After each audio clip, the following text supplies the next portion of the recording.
Alléluia. Frères, aujourd'hui je veux vous parler de l'anxiété. L'anxiété a pris le dessus, n'est-ce pas? Pratiquement nous tous sommes concernés. Ce sont des millions et des millions de personnes qui en souffrent, n'est-ce pas? Mais frères, dans le milieu chrétien, c'est encore un très grand tabou, vous savez? Parce qu'on commence à penser que l'anxiété est un signe de manque de confiance en Dieu, de manque de foi. Et à cause de cela, beaucoup de personnes ont honte de dire qu'elles sont anxieuses. Elles ont peur, vous voyez? Et qu'en est-il alors de la direction? Qu'en est-il des pasteurs, des responsables d'église? C'est là qu'ils pensent. Je ne peux pas dire aux gens que je suis anxieux, sinon ils vont me juger, n'est-ce pas? Mais alors, je te pose une question. Est-ce que les hommes et les femmes de la Bible n'ont pas aussi connu l'anxiété? Et quand je parle ici d'anxiété, ce n'est pas cette anxiété. Eh bien, même quand cela arrive, par exemple, imaginons que quelqu'un t'invite à prêcher à l'église. Tu n'as jamais prêché de ta vie. Tu n'es pas à l'aise pour parler en public. Tu es timide. Comment vas-tu te sentir? Tu vas être anxieux, n'est-ce pas? Mais cette anxiété est bonne.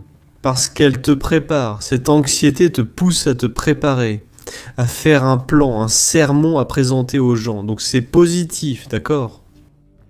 Le problème, c'est quand tu deviens anxieux et que cette anxiété commence à perturber ton quotidien, commence à perturber ta routine.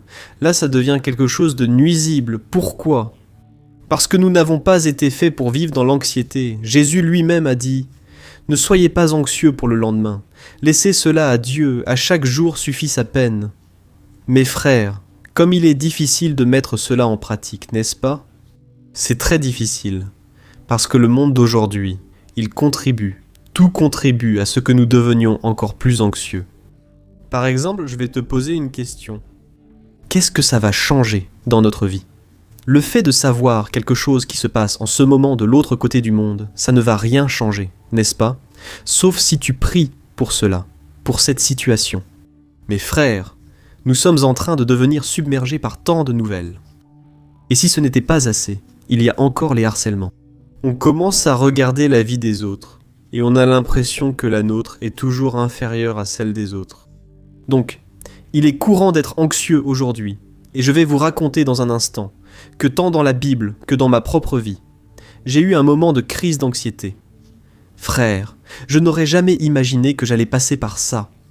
Ceux qui vivent avec moi le savent. Je suis quelqu'un de très calme. Je vois toujours le côté positif de tout. J'arrive toujours à apporter une parole apaisante aux personnes autour de moi. Parce que Jésus l'a dit, n'est-ce pas? Heureux les artisans de paix. Et je cherche à être cette personne qui apporte la paix dans la vie des gens. Mais mes frères, il m'est arrivé quelque chose qui m'a pris par surprise, et sincèrement, j'ai cru que c'était la fin pour moi. J'ai pensé qu'à mes 40 ans, j'ai 41 ans maintenant, j'ai pensé qu'à mes 40 ans, tout était terminé pour moi. Que j'avais atteint le maximum de ce que je pouvais, tu vois.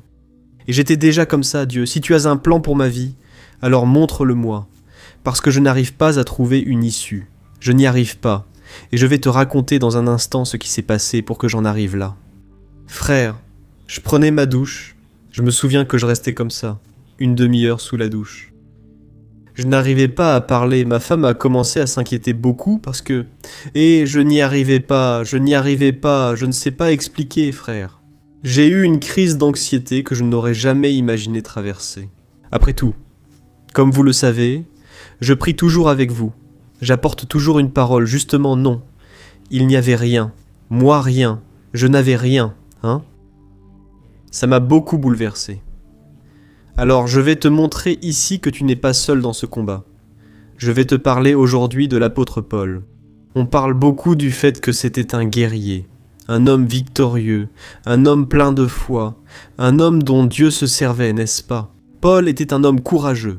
Rien ne le déstabilisait, rien ne le détournait de son objectif, et il disait lui-même « Je ne vais pas regarder en arrière, vers les choses qui sont déjà passées. J'ai été un persécuteur de chrétiens, j'ai tué, j'ai persécuté, mais maintenant je suis concentré sur mon appel, et personne ne va me détourner de cet appel. » Mes frères, parce que même si tu arrives à vaincre le monde entier, si tu n'arrives pas à te vaincre toi-même, tu es vaincu.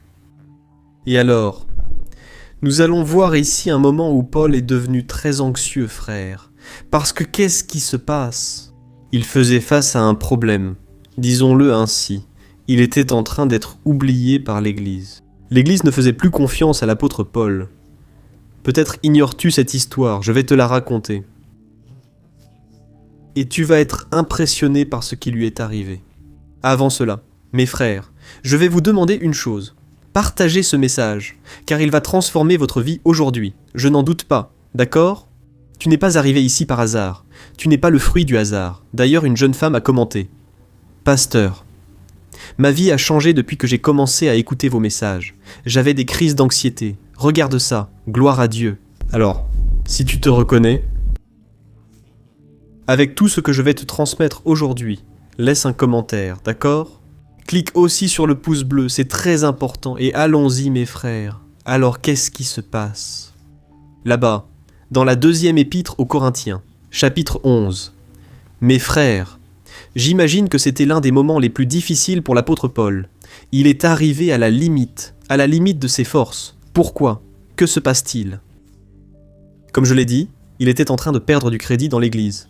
Frères, des hommes, des dirigeants étaient arrivés dans les églises et ils séduisaient les gens avec leurs faux enseignements.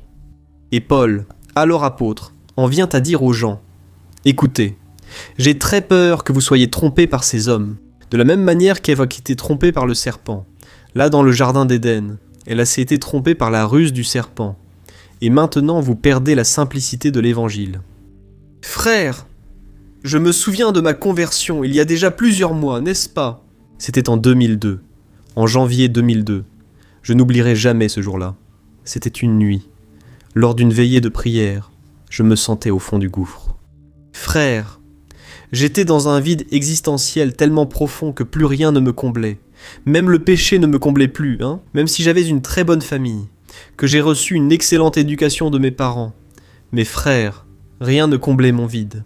Et j'avais cette peur de l'avenir, tu sais. Peur de ce que ma vie allait devenir, de ce qui allait m'arriver. J'ai même déjà raconté cet exemple ici, n'est-ce pas?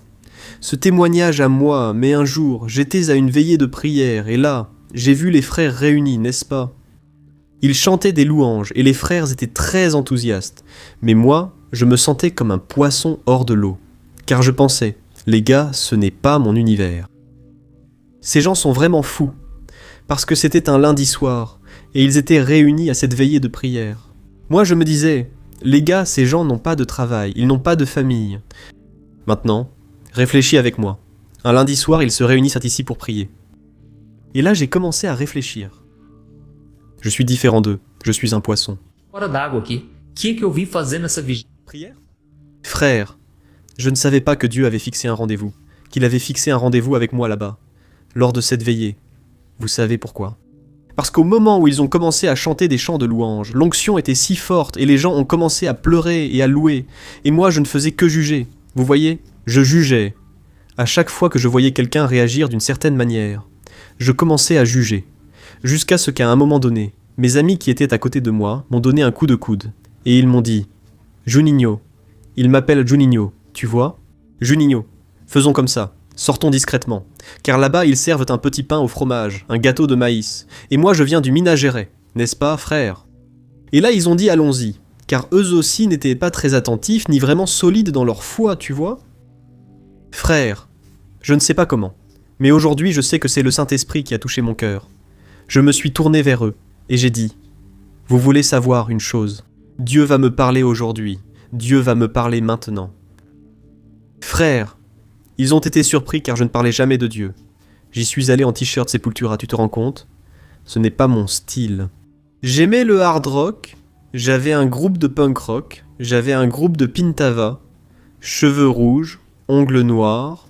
Les gens disent même, pasteur, honnêtement, je n'arrive pas à t'imaginer comme ça. Frère, j'avais 8 boucles d'oreilles, regardez, je vais montrer ici, vous voyez? 8 boucles d'oreilles. Regardez. J'avais même une allumette ici. Une fois je me suis percé moi-même à la maison avec une aiguille. Et puis j'ai mis une allumette ici. Je n'avais rien dans la tête. Regardez, je te parle, pasteur, je ne vous imagine pas ainsi. Alors, vous voyez, haha, Jésus est bon. Jésus est le Dieu de l'impossible. Et alors, mon frère, tu sais ce qui s'est passé ? J'étais là à la veillée. Je me sentais comme un poisson hors de l'eau. J'étais tout seul, même mes amis ne sont pas restés avec moi et soudain, un homme est entré devant moi. Cet homme avait la Bible ouverte et il a commencé à prêcher sur Jésus dans le bateau avec les disciples. Et puis il a commencé à dire « Regardez, les disciples ont eu peur de mourir, les disciples ont eu peur de ce qui allait arriver. » Et il a commencé à dire « Regarde, de la même manière, il y a un jeune homme ici ce soir qui a le cœur troublé. Tu as peur de l'avenir, tu as peur de mourir. » Et alors il a dit ceci. Regarde, ouvre ton cœur aujourd'hui, parce que Jésus va te parler. Jésus va apaiser ta tempête. Frères, vous devez. À ce moment-là, j'ai commencé à prier. J'ai commencé à chercher le Seigneur. C'est alors, frère, qu'un film a défilé dans ma tête, retraçant toutes mes erreurs. Après tout, j'avais une vie dans laquelle rien ne plaisait à Dieu, tu comprends ? Et j'ai commencé à me rappeler des choses que je faisais mal, des fois où je sortais avec mes amis. La première fois que j'ai fumé un joint, que j'ai fumé de la marijuana. Frère, des fois où j'étais ivre, je tombais saoul dans la rue, et souvent mon cousin devait me porter. Et à cette époque-là, frère, à l'époque de la veillée, ce cousin à moi qui faisait des folies avec moi, il a commencé à me parler de Jésus. Mais, au fond, je savais que je n'étais pas encore sûr de vraiment vouloir marcher avec Dieu parce que j'avais encore mes péchés et ma vie. Je ne savais pas si c'était vraiment ce que je voulais. Sauf que, frère, à ce moment-là, j'ai entendu une voix. Et cette voix était la voix de Dieu. Et il a dit, « Mon fils, toi, precisa se arrepender. » Frère, c'est alors que je me suis repenti, que le Saint-Esprit est venu habiter en moi. Et je me souviens précisément de la prière que j'ai faite. Tu sais ce que j'ai dit ? J'ai dit, Dieu, par amour pour toi, je renonce à tous mes péchés. Je me repens, Seigneur. Et frères, à ce moment-là, je suis sûr que le Saint-Esprit est venu habiter dans mon cœur. Tu sais pourquoi ? Parce qu'il a comblé ce vide. Je ne peux décrire la joie ressentie, hésitant entre pleurer et rire. Frère, à partir de ce moment-là, j'ai commencé à prier. On aurait dit que j'étais déjà un pasteur. Depuis très longtemps, je priais déjà. Et là, je suis resté là, je priais déjà. Comme ça, pendant une demi-heure. Frère, puis cousins et oncles sont venus. J'ai prié pour toute la famille. Frère, c'était une œuvre surnaturelle, mais dès lors, une lutte a commencé, n'est-ce pas ? L'ennemi s'est fâché. Je me suis converti cette nuit-là, et ce fut une bataille. J'ai déjà raconté ce témoignage plusieurs fois, et je pourrais te le redire une autre fois. Mais frère, j'ai commencé à affronter des situations que je ne comprenais pas à ce moment-là. D'ailleurs, Jésus lui-même a dit aux disciples, « Écoutez, ce que vous vivez aujourd'hui, vous ne comprenez pas. Ce que je vous dis, vous ne comprendrez pas non plus. Mais un jour vous comprendrez. Frère, j'ai commencé à affronter de nombreuses batailles à tous les niveaux. Des situations terribles, difficiles, des déserts qui semblaient ne jamais finir. D'ailleurs, une sœur a commenté ici. « Pasteur, je n'en peux plus, mon désert ne finit jamais. » Oh ma sœur, parce que nous allons prier. Et j'en suis sûr, le Saint-Esprit va te parler puissamment. Et tu sais ce qui s'est passé. Au fil des années, j'ai réalisé que tout ce que je traversais n'était pas perdu. Parce que Dieu me donnait des outils pour aider les gens. Frère, Dieu a mis dans mon cœur un amour très grand, un désir d'aider les personnes qui traversèrent la même situation, la même épreuve, et cela se trouve vraiment dans la Bible. Là, dans la deuxième lettre aux Corinthiens, chapitre 1, l'apôtre Paul dit que Dieu nous réconforte dans toutes nos tribulations, afin que nous puissions réconforter les autres, avec le même réconfort que nous avons reçu. Frère, j'ai alors commencé à comprendre le but de mes épreuves. Je traversais cette situation pour qu'ensuite je puisse conseiller et encourager les gens. Et alors j'ai commencé à être mieux équipé, avec plein d'outils en main, pour pouvoir aider les autres. Toi qui m'écoutes ici, tu vis une grande anxiété. Sache que cette anxiété a un but. Je vais te montrer ici jusqu'à la fin. Tu vas être surpris de voir à quel point Dieu est au courant de ce qui t'arrive. Dieu n'est pas indifférent. Le fait qu'il soit silencieux aujourd'hui ne veut pas dire qu'il ne voit pas ton combat. Mais si tu fais ce que je vais te dire maintenant, ta vie sera transformée une bonne fois pour toutes. Amen. Alors, la seule chose que je vais te demander, c'est de prendre un engagement avec toi-même et avec Dieu, que tu vas mettre en pratique ce que je vais te transmettre ici maintenant. D'accord ? Alors, frère, la deuxième lettre aux Corinthiens, chapitre. Cette lettre parle de plusieurs choses que Paul a traversées. Mais là, au chapitre 11, tu te souviens de ce que je t'ai dit ? C'était l'un des pires moments de Paul. Parce que Paul, il était oublié, abandonné, méprisé par l'Église. Les gens ne voulaient plus de Paul. Tu sais pourquoi ? Paul ne prêchait pas avec éloquence.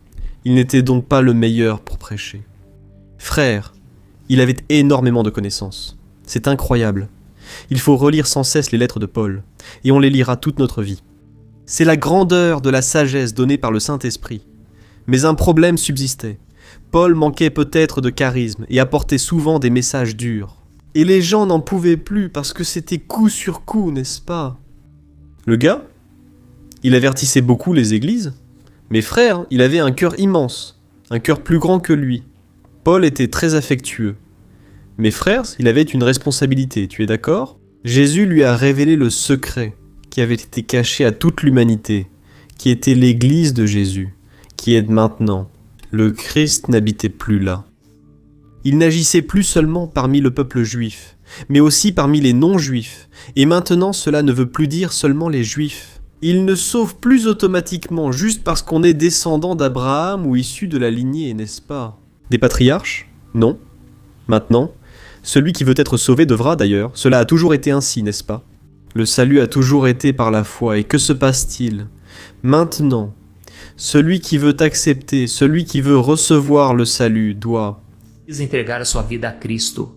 Et alors, frère, celui qui accepte Jésus commence à faire partie d'un groupe de personnes autour du meilleur du monde, qui parlaient la même langue, qui ont le même cœur et qui ont la même destinée, qui est l'Église du Seigneur. Amen.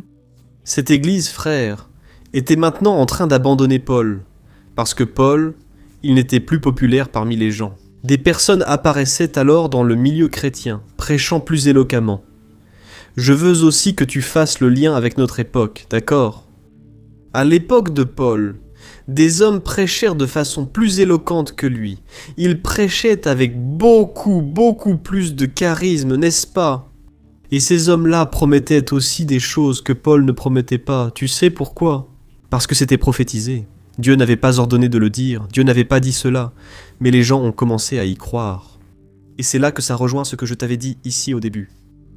Paul a dit « Frère, je suis très inquiet, parce que tout comme le serpent a trompé Ève, maintenant ces hommes sont en train de vous tromper. » Alors, je vais te lire ici maintenant quelques versets, et je vais les parcourir avec toi.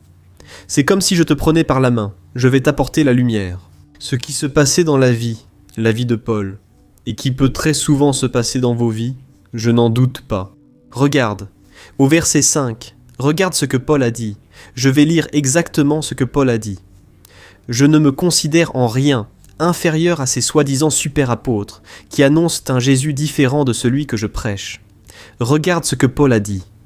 Moi, frère, je ne me crois pas inférieur à ces super-apôtres qui sont apparus parmi vous. Ils annoncent un Jésus qui n'est pas le vrai Jésus. Tu comprends ? À quoi bon prospérer ? À quoi bon réussir si tu suis un Christ différent ? Hein, frère, plus tard, quand tu seras devant le vrai Jésus, ça va être un choc. Alors, tu dois suivre le Christ qui a apporté le vrai message pour ne pas être trompé. Et là, regarde au verset 6. Le verset 6, regarde. Paul a dit « Je n'ai peut-être pas la technique d'un grand orateur, mais il ne me manque pas la connaissance. » C'est-à-dire, frère, ici Paul faisait face à une dispute, une comparaison, parce que les gens cherchaient celui qui parlait le plus joliment. Regardez l'Église aujourd'hui, frère, n'est-ce pas ainsi ? L'Église ne sélectionne que les meilleurs, pas seulement les plus compétents, ceux qui parlent le mieux, ceux qui prêchent avec le plus de charisme. Frère, nous pouvons avoir toutes ces qualités, d'accord ? Il est très important de savoir bien prêcher. Il est très important de captiver le public. Mais frère, ce qui me rend triste, c'est que l'Église ignore ceux qui ont le même talent. Parfois même un talent encore plus grand. Mais l'Église les met de côté. Vous savez pourquoi ?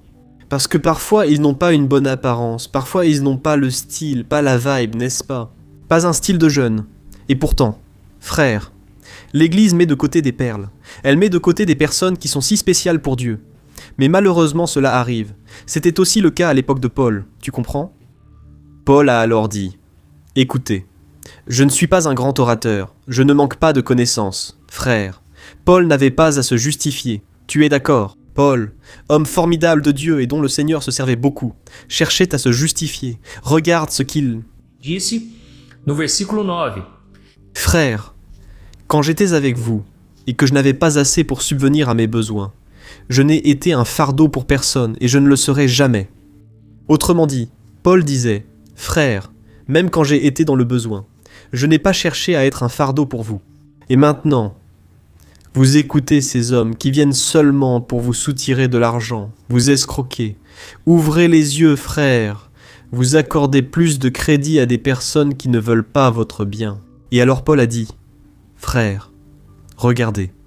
Même en traversant des moments difficiles, je n'ai pas été un fardeau. J'ai cherché à travailler de mes propres mains. » Regardez le verset 3.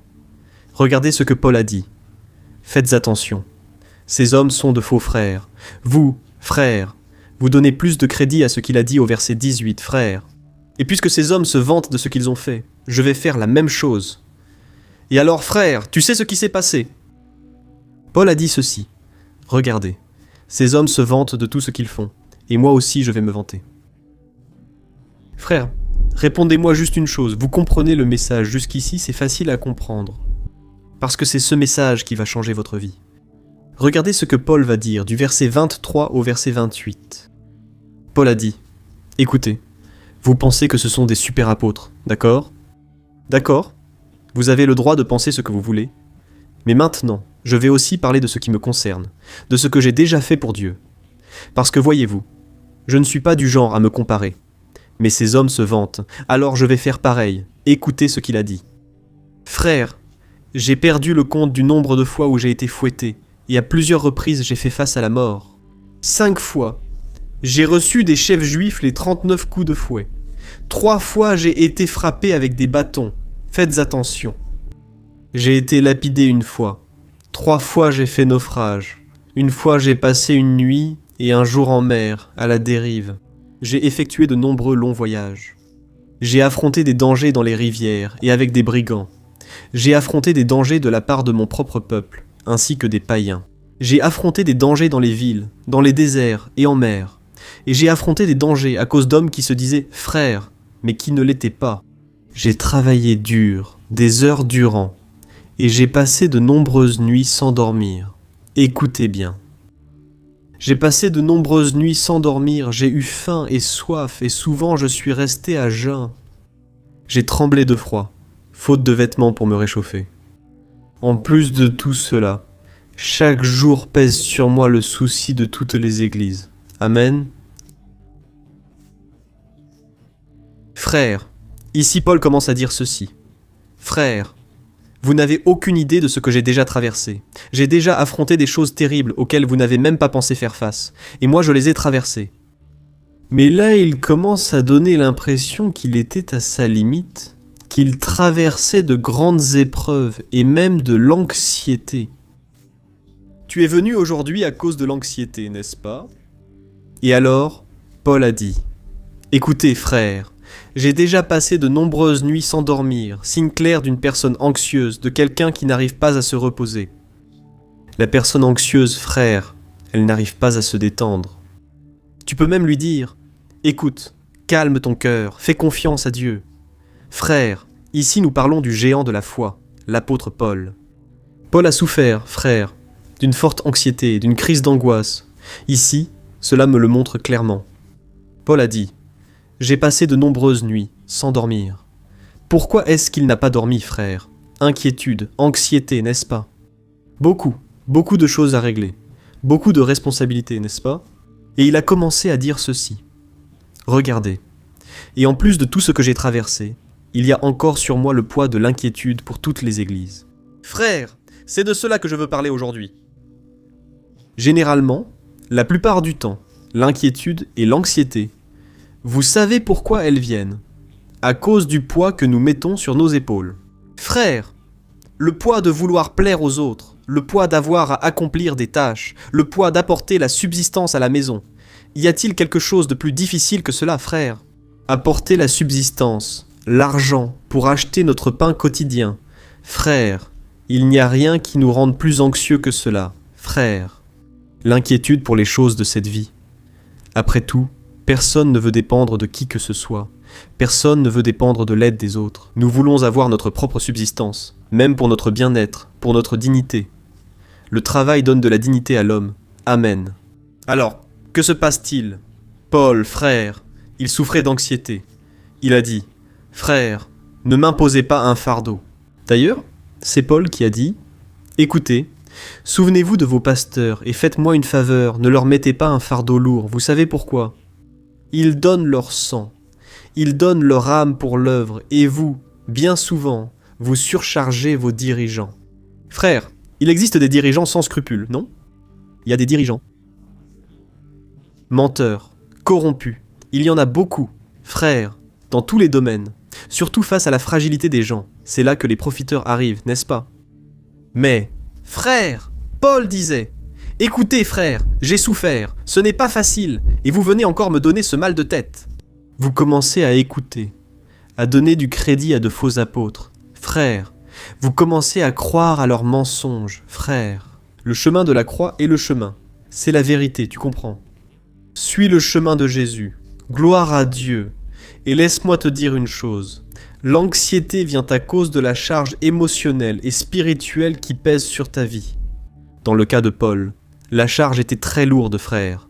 Pensez-y, frère, l'ennemi se levait puissamment contre lui, de toutes les manières, en utilisant des personnes. Paul a souvent dit, « Regardez, j'ai été très frustré. » Des personnes qui se disaient « frère », mais qui ne l'étaient pas du tout. Des personnes envieuses, elles voulaient juste me... Regardez ici, frère. Qu'est-ce que la jeune femme est en train de dire, hein? Pasteur, je souffre d'anxiété. Je n'en peux plus.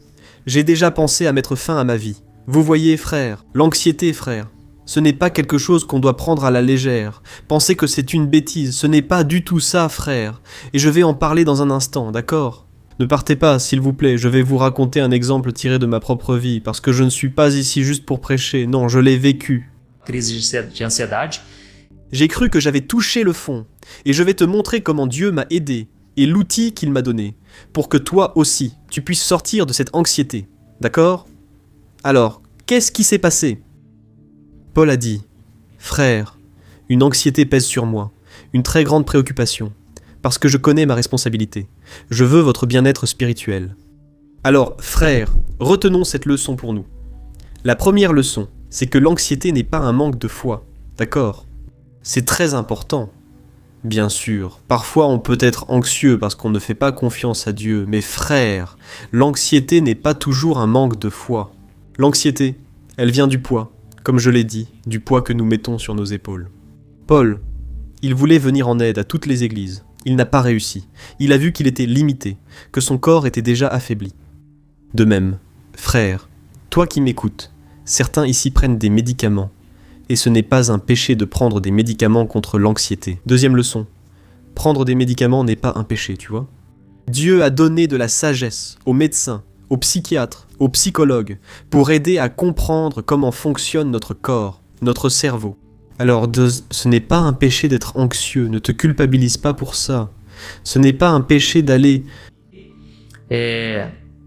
Consulter un psychiatre ou un psychologue n'est pas un péché, car Dieu leur a donné la capacité de conseiller et parfois de prescrire un médicament. C'est cela qui parfois va nous aider à ce moment-là. Mais par-dessus tout, il n'y a rien de mieux que d'être guéri par Dieu lui-même. Voilà pourquoi il est important d'appliquer ce que je vais te dire maintenant dans ce live, tu comprends ? Et qu'est-ce qui se passe? On devient anxieux, parce qu'on veut être ceux qui subviennent aux besoins de tout le monde. On veut être ceux qui apportent des solutions, c'est-à-dire qu'on veut résoudre le problème de tout le monde. On veut régler les problèmes de tout le monde, mes frères. Il y a des gens qui disent comme ça, « Pasteur, écoute, je joue même au loto, parce que si je gagne de l'argent, je vais aider, je vais secourir tout le monde. » Frère, c'est bien de vouloir aider tout le monde, mais il y a un problème, on n'y arrivera pas. Frère, nous ne sommes pas Dieu pour résoudre les problèmes de tout le monde. Nous sommes limités. Amen. Et souvent, frère, Il y a des personnes à qui ça ne sert à rien de donner une voiture neuve, ça ne sert à rien parfois de donner seulement de l'argent. Parfois la personne a besoin de briser ce cycle, parfois il vaut mieux lui apprendre comment sortir de cette situation. Bien sûr, nous devons être généreux, mettre la main à la poche, oui. Mais, frères, nous devons comprendre que l'argent seul ne va pas tout résoudre. Ce n'est pas l'argent qui va résoudre tous les problèmes. Et alors, on veut résoudre tous les problèmes. On veut avoir une réponse à tout. Et ça, c'est un problème. Pourquoi ? Pour les dirigeants, n'est-ce pas ? Vous voulez résoudre tous les problèmes et avoir une réponse à tout. Mais nous ne l'avons pas, frères. Je n'ai pas toutes les réponses. Mais une chose je sais, quand la... estiver com Jesus, eu creio, tudo vai ficar. Quelqu'un parle de problème. Tu ne comprends pas aujourd'hui.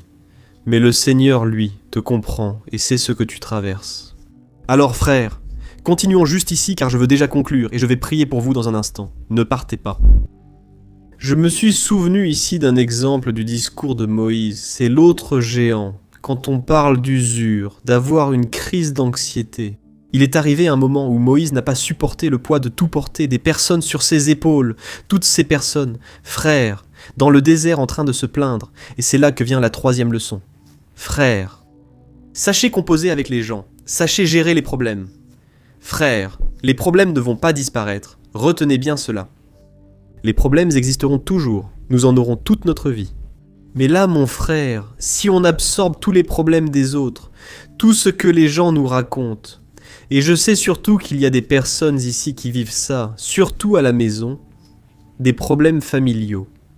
Apprends à écouter la personne parler de son problème, sans absorber ce mauvais sentiment, cette terrible anxiété. Parce que les gens viennent vers nous, frères, déjà dans cet état, tu vois ? À la limite de l'anxiété, de la peur, de l'inquiétude, elle nous laisse très tendus, anxieux. Fais attention à ça, parce que sinon tu ne pourras pas vraiment aider ces personnes, tu comprends ? Alors, qu'est-ce qui se passe ? Les gens viennent vers nous comme ça et tu dois leur apporter de la paix. Ça ne veut pas dire que tu es déconnecté de la réalité. Ça ne veut pas dire que tu ne t'en soucies pas. Ça ne veut pas dire que tu n'es pas intéressé par le problème qui se passe. Mais ça veut dire que perdre ta paix, être anxieux, inquiet, ça ne va rien résoudre. Regarde ici, la sœur est en train de parler au pasteur, vraiment, c'est très difficile. Les amis, je ne suis pas là, franchement, je ne suis pas en train de dire que c'est facile. C'est seulement au quotidien qu'on sait à quel point c'est difficile. On est entouré de problèmes, mon frère. Quand ce n'est pas nous directement. Nos propres problèmes nous suffisent déjà, non ? Nos problèmes suffisent déjà. Et il y a aussi ceux de la famille. Nous passons tous par là. Il n'existe pas de famille parfaite. Arrête avec cette idée, d'accord ? Et il y a des gens, frères, vous vous rendez compte ? Il y a des gens qui pensent comme ça. Ah, le pasteur a une vie parfaite. Il ne traverse jamais de problème. Frères, vous ne pouvez imaginer les épreuves traversées par ma femme, nos enfants et moi. L'ennemi se lève souvent, car je prie chaque jour pour les gens. Je fais la prière matin, soir et avant de dormir. Frères, l'ennemi s'est déjà levé de nombreuses fois. Il ne veut pas que je prêche. Il ne veut pas que je parle de l'amour du Christ. Il ne veut pas que je prie pour les gens. Pourquoi ? Dieu a fait des merveilles. Dieu a libéré des personnes des vices, des péchés, des malédictions. L'ennemi ne veut pas. Frères, mais il est déjà vaincu. Ce que je veux te dire, c'est que je traverse les mêmes combats que toi, tu comprends ? Essaie. Mets-toi en première ligne du combat. Engage-toi dans l'œuvre. Tu verras de quoi je parle. Tu comprendras ce que je dis. Et alors, que se passe-t-il ? Frère, quelqu'un a demandé. Pasteur, jouer à la méga Sénat est-il un péché ? C'était juste un exemple, d'accord ?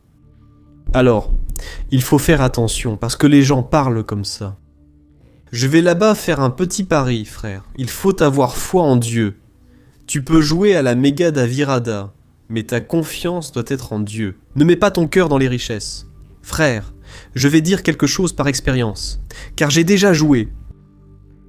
Je crois que Dieu ne nous laisse pas gagner, car c'est trop d'argent, des millions. Selon moi, il devrait répartir ça entre 1000 gagnants.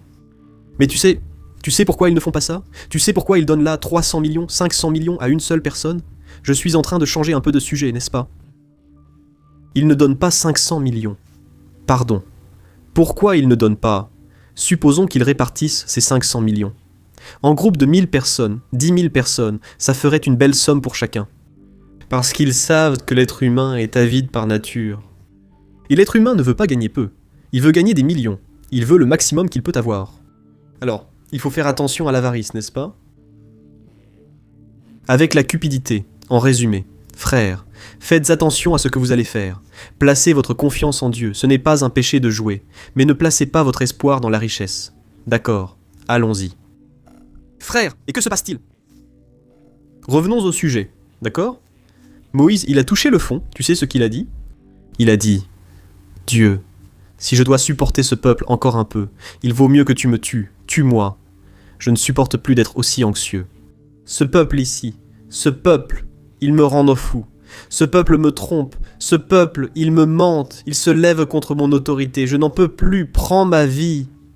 Frère, il était au fond du gouffre, tu sais ce qui s'est passé. Ce que le beau-père de Moïse, il est arrivé, appelé Jéthro, il est venu voir Moïse et lui a dit, Moïse, je vais te donner un conseil ici. Je crois que cela vient de la part de Dieu pour ta vie. Tu vas faire la chose suivante, tu es surchargé. Je vois que tu tires le corner et tu cours pour reprendre le ballon de la tête.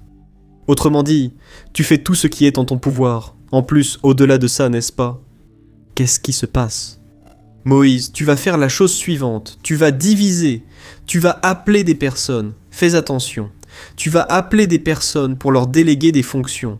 Et tu vas diviser en groupes de 1000 personnes. Groupes de 100, groupes de 50, groupes de 10.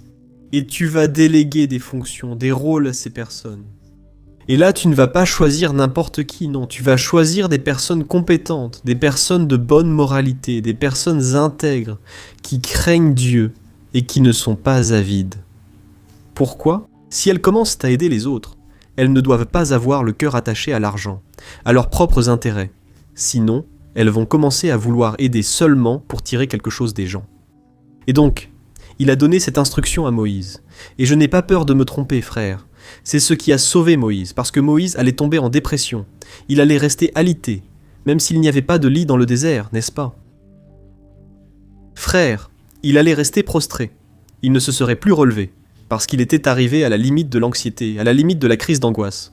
Donc, c'était une stratégie que... Peut-être que vous devez mettre en pratique. Commencez à déléguer des tâches. Arrêtez de vouloir tout résoudre de la même manière, d'accord? Tu te demandes peut-être, Pasteur, je n'ai personne à qui déléguer. J'aimerais. Mais il semble que les gens autour de moi ne sauront pas vraiment ce que je fais, ni comment le faire, n'est-ce pas? Elles ne le peuvent pas. Elles ne sont pas en mesure de m'aider dans ce que je fais actuellement.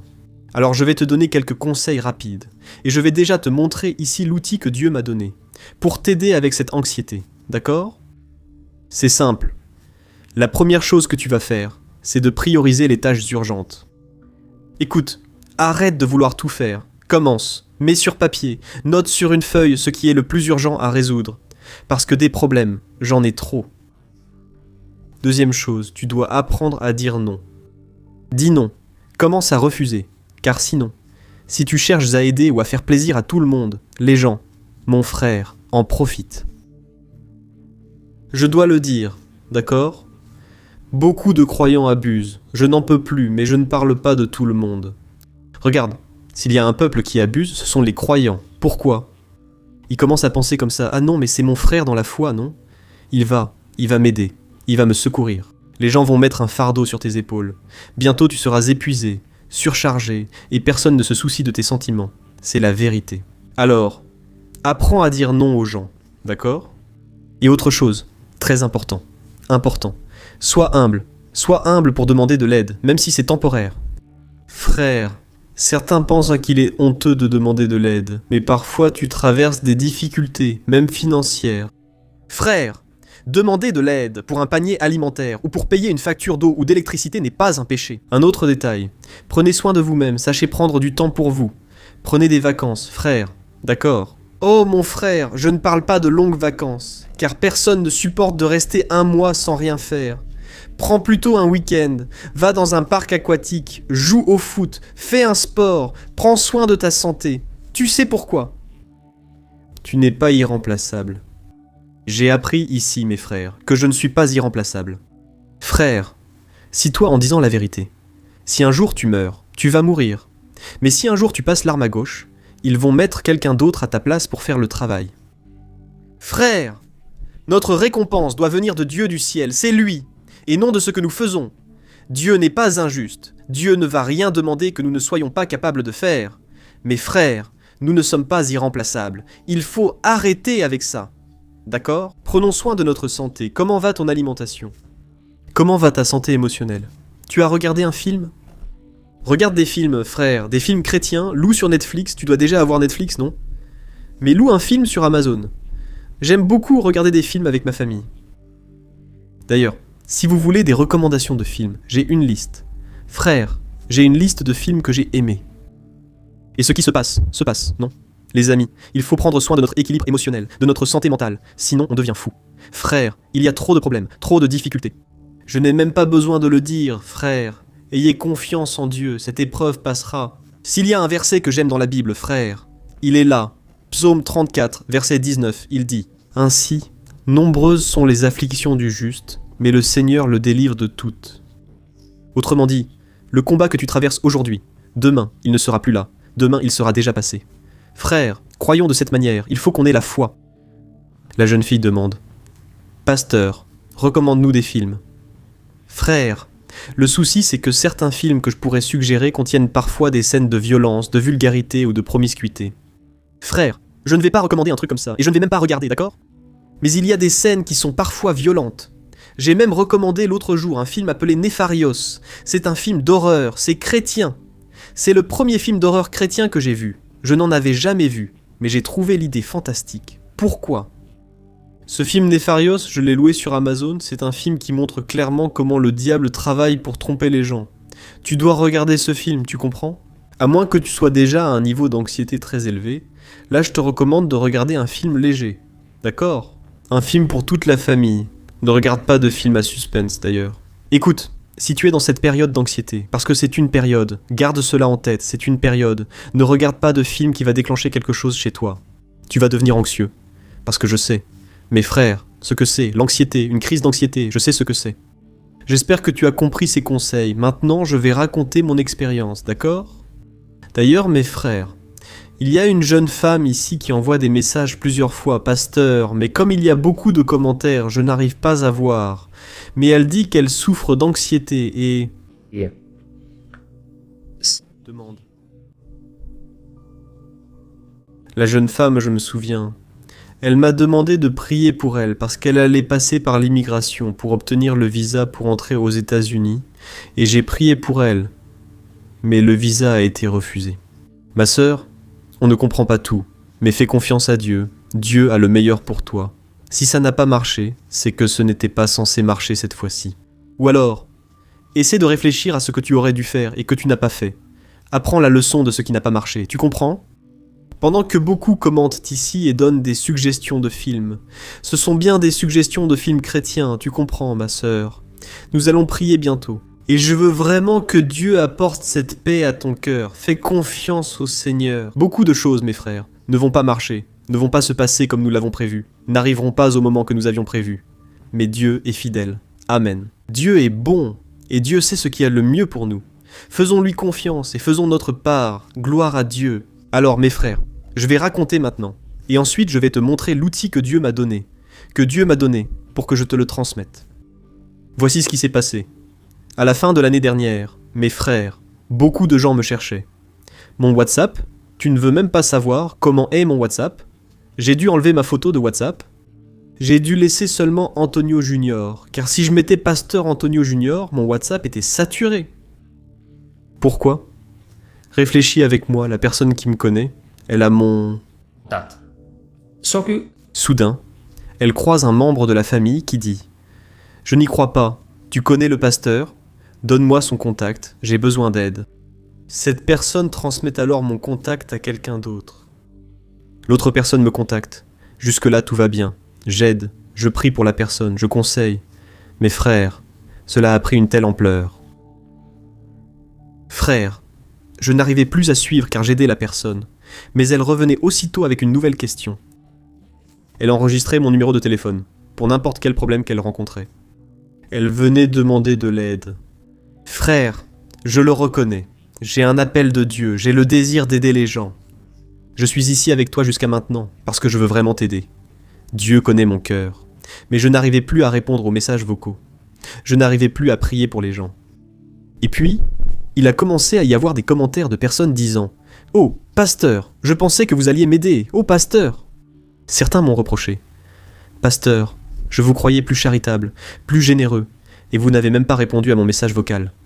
Frère, cela m'a rendu anxieux. » Cela a commencé à me rendre anxieux, parce qu'en même temps, je voulais aider la personne. Mais j'ai déjà mes propres vidéos à enregistrer. J'enregistre 3 vidéos par jour, frère. Et je mets des vidéos sur ma chaîne YouTube, 3 fois par jour, 7 jours sur 7, d'accord ? Donc je dois me concentrer, je dois rester focalisé, parce que je veux me donner de tout cœur.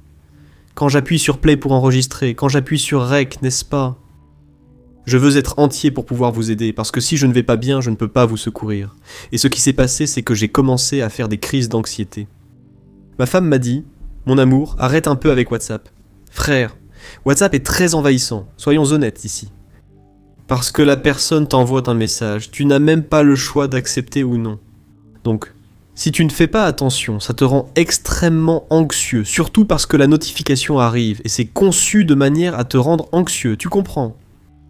Tu reçois la notification et tu ressens ce devoir, cette culpabilité, parce que ça fait déjà 1 heure, 2 heures, 3 heures, un jour que tu n'as pas répondu. Frère, ça a commencé à me ronger. Je suis devenu anxieux. Que s'est-il passé ? Je suis allé marcher avec Thaïs, ma femme. Ma main, frère, a commencé à picoter et elle est devenue blanche. On aurait dit que le sang ne circulait plus dans ma main. J'étais en train de marcher. J'ai trouvé ça très étrange. Ça ne m'était jamais arrivé. Parce que grâce à Dieu, il ne m'était jamais rien arrivé de grave comme ça, au niveau de la santé. Frère, ce jour-là, je vous avoue une chose. J'ai eu une inquiétude. Parce que mon cœur s'est mis à battre très vite. Et ma main est devenue blanche. Elle est devenue blanche. Comme ça, de la main jusqu'ici au coude. Frère, vous croyez que cette pensée m'a traversé l'esprit ? Je me suis dit, c'est sûrement mon dernier jour sur Terre. Sérieusement, je me suis inquiété. J'ai bougé ma main, l'ai ouverte et fermée, puis elle est redevenue normale. Mais ensuite, quand la nuit est tombée, ce sentiment a commencé à m'envahir. Je pense qu'aujourd'hui est mon dernier jour et que Dieu est déjà en train de me prévenir. Ça peut paraître drôle, mais seuls ceux qui l'ont vécu comprennent. Mais j'ai essayé de me calmer. Mon cœur battait très fort. Frère, quand on est arrivé à la maison le soir, je me suis allongé. Je me suis réveillé à 11h45 du soir, juste avant minuit. Mon cœur, frère, battait très vite. Je me suis réveillé. Frère, mes 2 bras ne bougeaient pas bien, parce que je n'avais plus de force dans les bras, parce que le sang avait arrêté de circuler. Et qu'est-ce qui s'est passé ? J'étais extrêmement inquiet. Je n'ai même pas réussi à appeler correctement ma femme, parce que l'anxiété, frère, était à son comble. Je suis allé au salon. J'ai bu de l'eau. Ma femme a essayé de me calmer en me disant de respirer profondément. Frère, je n'aurais jamais cru vivre ça. J'ai cherché sur Google. Et Regarde, rien qu'en en parlant ici, miséricorde, allons-y. Au nom de Jésus, je rejette cela.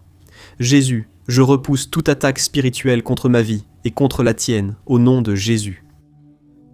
Frère, qu'est-ce qui s'est passé ? J'ai commencé à chercher sur Google et j'ai commencé à chercher sur l'anxiété. Mais ensuite, j'ai continué à chercher. Je ne sens plus mon épaule, parce que je ne sentais plus cette épaule ici. Mais frère, pourquoi suis-je allé chercher ça ? Ça a commencé à apparaître, AVC, les pires types de maladies qu'on puisse imaginer, crise cardiaque. Frère, mon cœur n'a pas tenu. J'ai dit à ma femme, allons vite à l'hôpital. On a pris Lorena et Daniel. On les a mis dans les bras. On les a mis dans la voiture. J'ai démarré et je suis parti. C'était entre frères. Oui, il était déjà passé minuit, n'est-ce pas ? Qu'est-ce qui s'est passé, frère ? Vous n'allez pas le croire. Mon cœur avait l'impression qu'il allait sortir de ma poitrine. J'ai dû arrêter la voiture au milieu de la rue. Dieu merci, aucune voiture n'arrivait, car c'était une avenue très dangereuse avec beaucoup de circulation. Frère, j'ai arrêté la voiture, je n'arrivais pas à l'éteindre et j'ai dit « Chérie, conduis la voiture, conduis la voiture. » Frère, regardez, il y a beaucoup de gens qui s'identifient ici, et je ne vais pas donner de détails parce que ça peut déclencher quelque chose. Je vais résumer l'histoire ici. Frère, je n'ai pas pu sortir de la voiture et j'ai difficilement atteint l'hôpital. Je suis arrivé à l'hôpital, et là tu sais déjà comment ça se passe, n'est-ce pas ? Regarde, pasteur, n'en dis pas plus, pasteur, n'en dis plus, d'accord. je ne dirai plus rien. Frère, je suis arrivé à l'hôpital. Le monsieur qui s'occupait de l'accueil a mis un demi-siècle. Il voulait des papiers. Il voulait la carte. Tu vois, la carte Unimed. Dans ce cas, voilà. J'ai fini par le dire. En résumé, il a fait toute la procédure. J'ai dit, monsieur, je suis en train de mourir. Certains disent, pasteur, ne cherche pas sur Google. Les gens ne cherchez pas sur Google, les gens ne cherchez pas, pour l'amour de Dieu. Regarde, l'autre a dit, pasteur, Google va nous tuer. C'est dangereux. Frère, j'ai dit, monsieur, je meurs, tu comprends pas. Il répond, ah, fais comme ça, passe par la petite porte, ils prendront ta tension. Et ils ont commencé à prendre ma tension, pour résumer. Mon cœur battait extrêmement vite, je ne souhaite ça à personne, sensation horrible. Ils m'ont mis plein d'appareils de mesure, comme l'électrocardiogramme, je n'y comprends rien. Il l'a mis sur moi et j'étais très inquiet. Jusqu'à ce que le monsieur me calme, il m'a dit « Écoute, monsieur, tu fais une crise d'anxiété, monsieur. Tu n'as rien. » J'ai dit « Monsieur, pour l'amour de Dieu, donnez-moi un médicament alors pour que ça passe. » Alors j'ai pris le médicament, un médicament par voie intraveineuse. Il a dit « Monsieur, vous n'avez rien, c'est de l'anxiété. » J'ai dit « Ce n'est pas possible, madame. Vous n'imaginez pas. » Puis j'ai tout expliqué. Il a dit « C'est normal. Peut-être que tu es très inquiet, très anxieux, c'est normal. Essaie de te calmer, tu vas prendre un petit médicament, tu vas dormir, ça va aller mieux. » Frère, je n'avais jamais vécu ça, je n'imaginais pas que ça pouvait m'arriver. Et je vais vous dire, ça ne s'est pas amélioré dans les jours suivants. J'ai continué à lutter, bien sûr, pas avec la même intensité. Mais frère, j'ai appris une grande leçon. L'anxiété, ce n'est pas une blague, ce n'est pas un caprice, et ce n'est pas un manque de foi. L'anxiété peut arriver à n'importe qui.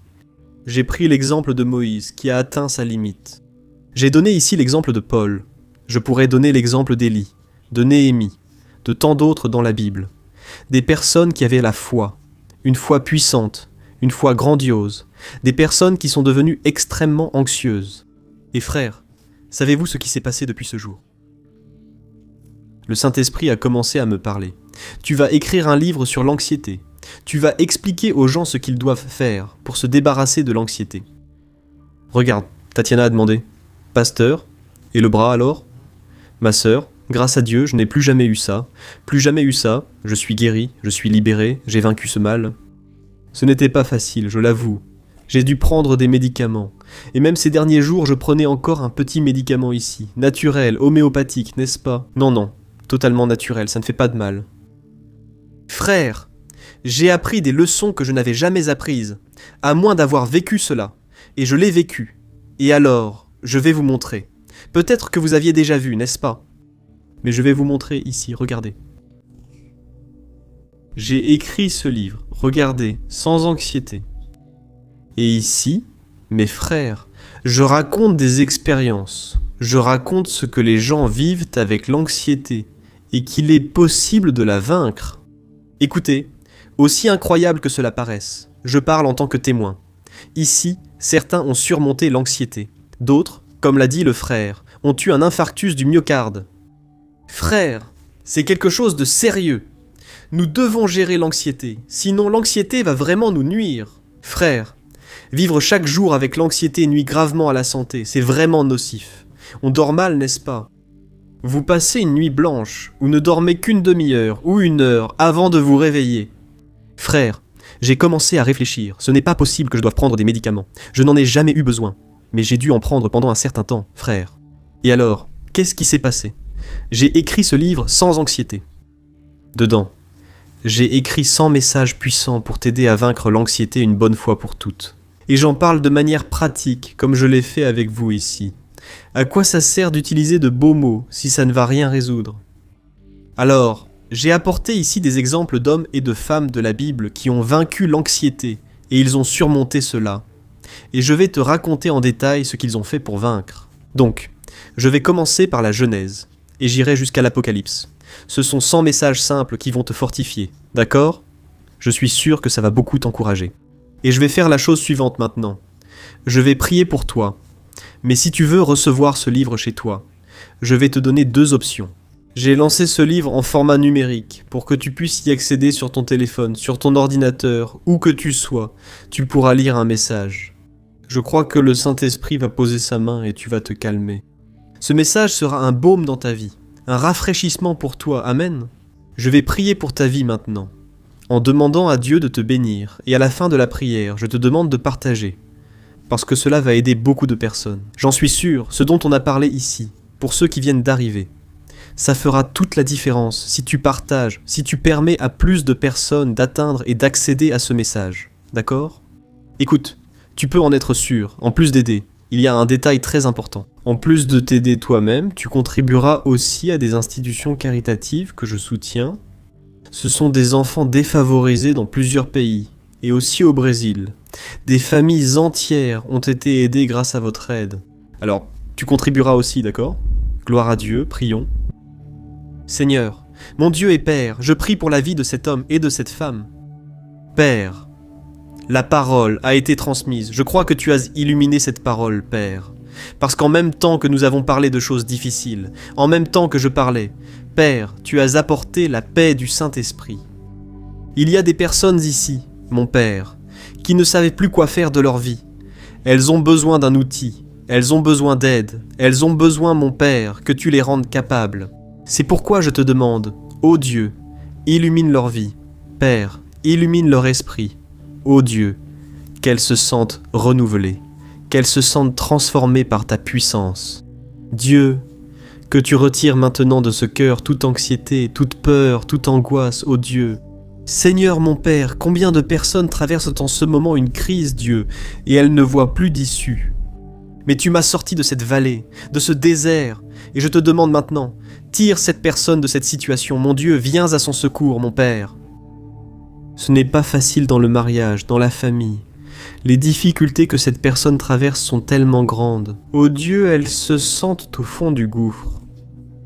Mais en ce moment, Père, je te demande d'apaiser ce cœur. Aide-la, mon Père, à utiliser les outils que tu lui donnes aujourd'hui. Qu'elle ne recule pas, mais qu'elle avance, qu'elle garde l'espoir. Dieu, rappelle à notre mémoire, Seigneur, ce qui nous donne de l'espoir. Nous avons besoin de toi.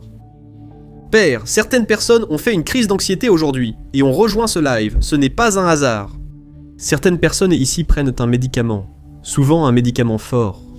Jésus, libère cette personne, aide-la Seigneur à surmonter cette difficulté. Aujourd'hui je comprends, mon Père, que ce que j'ai traversé n'était pas facile, mais je te glorifie Dieu, car ce n'était pas en vain. Je crois, mon Père, que tu vas utiliser ce livre, Père, pour atteindre des milliers, sinon des millions de personnes, Père. Je crois que des millions de personnes seront touchées, Père, pour l'honneur et la gloire de ton nom, Père. Tu m'as rendu capable, tu m'as fortifié, et aujourd'hui je suis ici, mon Dieu, pour servir tes enfants. Je te demande, ô Dieu, que tu accomplisses une œuvre complète dans notre vie. Apporte, Seigneur, la paix, apporte la joie de vivre. Que des personnes ici, mon Dieu, recommencent à rêver, recommencent à vivre, recommencent à croire qu'elles vont sortir de ce désert. Père, au nom de Jésus, retire ces personnes, mon Père, de la dépression, de l'anxiété, de l'inquiétude, et qu'elles mettent cela en pratique. Dieu, aide-les, au nom de Jésus. C'est ce que je prie, et je te remercie. Amen. Gloire à Dieu. Alléluia. Amen. Ô mes frères, rendons gloire à Dieu. Je suis très heureux d'être ici avec vous. Et maintenant, toi qui viens d'arriver, si tu veux accéder directement au site, le site, c'est www.semenciedad.com.br, d'accord ? Rappelons que ce n'est pas SEM, ce n'est pas ça, c'est le chiffre 100. Regarde, je vais montrer comme sur la couverture du livre, regarde. Oh. Regarde, d'accord ? semenciedad.com.br. Et si tu veux le livre en version papier, c'est moi qui viendrai te le livrer chez toi, parce que je veux vraiment que Dieu te bénisse, que Dieu te parle à travers ce livre. Je suis sûr que ce sera une bénédiction, un tournant dans ta vie, d'accord ? Tu as aimé le message ? Écoute, je me suis bien amusé ici, je l'avoue. Il y a eu des moments où j'ai ri, mais c'était très important de t'apporter cet enseignement. Tout comme Dieu a donné des stratégies, tout ce dont tu as besoin, ce sont des outils pour t'aider, d'accord ? Moïse. Il a reçu un conseil de son beau-père qui a changé sa vie pour toujours, et il a alors été soulagé de son fardeau. Il a alors pu aider les gens, et toi aussi. Tu vas être aidé, et tu pourras aider beaucoup de monde. Tu peux en être sûr. Je pense que Dieu veut que tu aides beaucoup de gens. Mais il faut d'abord que tu ailles bien toi-même. Alors, prends soin de toi. Prends soin de toi-même. Sois en paix. Essaie de prioriser les tâches. Ne cherche pas à tout résoudre. Tu n'y arriveras pas, d'accord ? Gloire à Dieu. Alors, je vais laisser le lien ici, en bas de la vidéo. Dans le premier commentaire épinglé. Vas-y, clique maintenant pour avoir accès à mon livre numérique sans anxiété. Les amis, ce fut un plaisir. C'était merveilleux de parler avec vous. Je vous aime en Christ, je vous aime beaucoup. Parce que regardez, vous faites déjà partie de ma famille, d'accord ? Vous faites déjà partie de mon quotidien et je veux marcher avec vous. Si Dieu me le permet, jusqu'au dernier jour, nous serons ensemble au nom de Jésus. Gloire à Dieu, que Dieu vous bénisse les amis.